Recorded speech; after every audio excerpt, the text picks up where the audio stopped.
नमस्कार बच्चों। अब आज हम लोग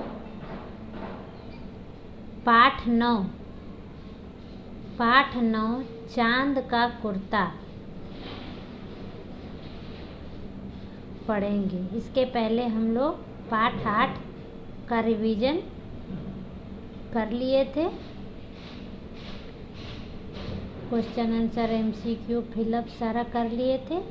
अब आज हम लोग चांद का कुर्ता का शॉर्ट क्वेश्चन आंसर से शुरुआत करेंगे, जो कि Hindi text book page number 62 में है। तो आप लोग भी अपना अपना हिंदी की टेक्स्ट बुक में पेज नंबर 6 to 62 निकाल लीजिए। ठीक है, उम्मीद है आप लोग अपना अपना टेक्स्ट बुक निकाल लिए होंगे। अब हम लोग स्पीकिंग स्किल्स, आइए बातचीत करें, यहाँ से शुरुआत करेंगे। तो शॉर्ट क्वेश्चन आंसर का क, इसमें क्या है?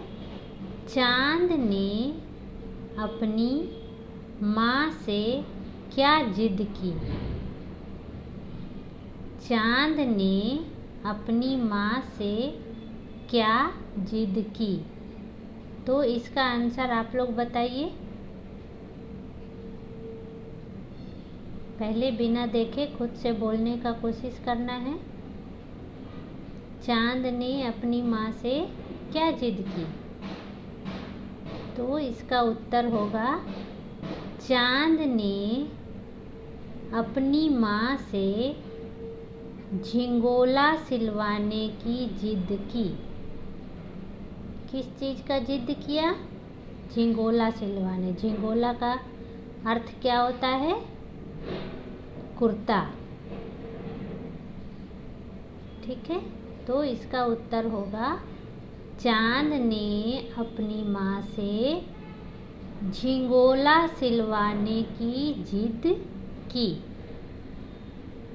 ठीक है, फिर है ख,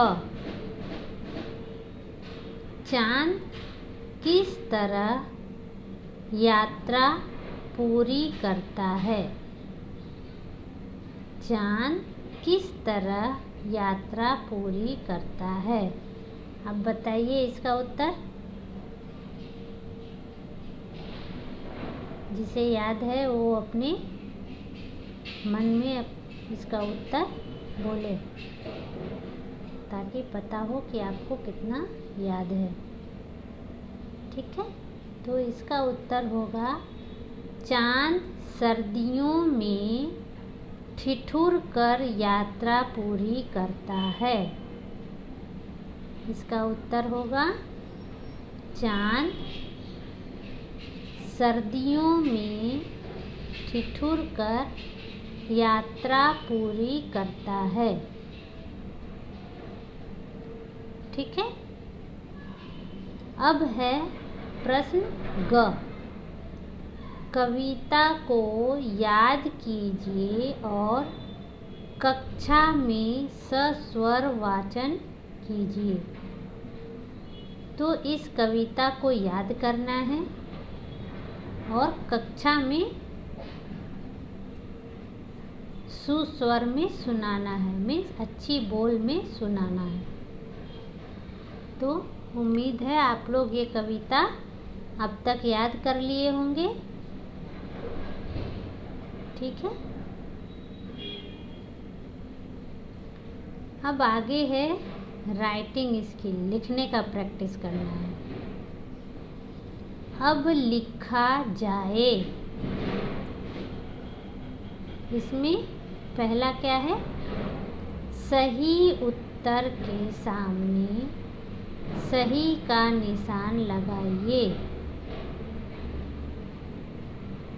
क में क्या होगा? कौन प्रतिदिन घटता बढ़ता है? कौन प्रतिदिन घटता बढ़ता है। पहला है झिंगोला, दूसरा है चांद, तीसरा है माँ। कौन प्रतिदिन घटता बढ़ता है? चांद। चांद का आकार कभी भी एक जैसा नहीं होता है, वो प्रतिदिन या तो छोटा होते जाता है या तो बड़ा होते जाता है। वो एक जैसे आकार का कभी भी नहीं पाया जाता है। ठीक है, तो चलिए अब हम लोग पेज नंबर 63 में देखेंगे।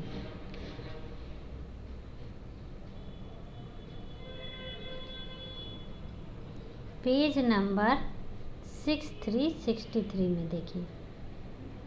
प्रश्न नंबर 2, इन प्रश्नों के उत्तर दीजिए। इन प्रश्नों के उत्तर दीजिए। क में है, चांद ने भाड़े का कुर्ता क्यों मांगा? इसमें क्या है? चांद ने भाड़े का कुर्ता क्यों मांगा? तो इसका उत्तर होगा, ठंडी से बचने के लिए चांद ने भाड़े का कुर्ता मांगा। ठंडी से बचने के लिए चांद ने भाड़े का कुर्ता मांगा। ठीक है, अब ख में है, माता ने क्या आशीर्वाद दिया?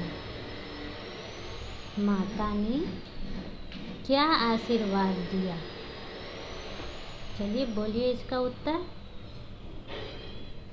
इसका उत्तर होगा, माता ने कुशल रहने और जादू टोने न लगने का आशीर्वाद दिया। ठीक है, माता ने कुशल रहने और जादू टोने न लगने का आशीर्वाद दिया। कुशल रहना मतलब अच्छा रहना, ठीक रहना, और जादू टोने ना लगना मतलब किसी तरह की नज़र ना लगे। किसे? चांद को। अब है ग, कुर्ता सिलवाने में माँ को क्या परेशानी थी? कुर्ता सिलवाने में माँ को क्या परेशानी थी? तो इसका उत्तर क्या होगा? चलिए, जिसे याद है वो अपने मन में बोलिए। इसका उत्तर होगा, चांद का आकार प्रतिदिन घटता बढ़ता है। चांद का आकार प्रतिदिन घटता बढ़ता है। तो माँ समझ नहीं पा रही थी कि किस नाप का कुर्ता सिलवाया जाए, क्योंकि चांद कभी एक आकार का नहीं पाया जाता है, नहीं देखा जाता है। इसलिए चांद की माँ को परेशानी हो रही थी कि अगर जो कुर्ता बनवाए तो किस नाप का बनाए जो चांद उसे पहन सके और ठंडी से बच सके। तो इस बात पर उन्हें परेशानी हो रही थी। ठीक है,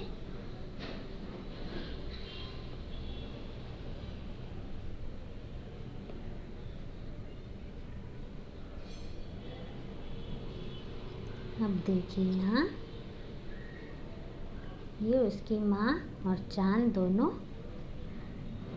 बैठे हुए हैं। तो तीसरा प्रश्न है, कविता की पंक्तियाँ पूरी कीजिए। कविता की पंक्तियाँ पूरी कीजिए। आसमान का डैश और यह, आसमान का सफ़र और यह, मौसम है जाड़े का। जाड़े मतलब सर्दी का, ठंडी का। आसमान का सफ़र और यह, मौसम है जाड़े का। ना हो अगर तो ला दो कुर्ता ही कोई भाड़े का। चांद अपनी माँ से कह रहा है कि ये जो खुला आसमान है उसका सफ़र बहुत ही कठिन है और इस जाड़े के मौसम में हमें भी सर्दी लगती है। तो अगर ना हो कुर्ता तो मुझे कोई भाड़े का ही कुर्ता लाकर दीजिए। वो किससे कह रहा है? अपनी माँ से। कौन कह रहा है? चांद कह रहा है। फिर ख में आइए। जाड़े की तो बात ठीक है पर मैं तो डरती हूँ, एक नाप में कभी नहीं तुझको देखा करती हूँ। उसकी माँ कह रही है चांद से कि जाड़े की बात तो सही है कि तुम्हें भी ठंडी लगती होगी, लेकिन मैं तो एक ही बात से डरती हूँ कि तुम कभी भी एक नाप में नहीं दिखते हो। तो मैं किस दिन तुम्हारी नाप लेकर और तुम्हारे लिए कुर्ता सिलवाऊँ जो तुम पहन सकते हो और ठंडी से बच सकते हो। उसकी माँ इसी बात पर परेशान हैरान रहती है। तो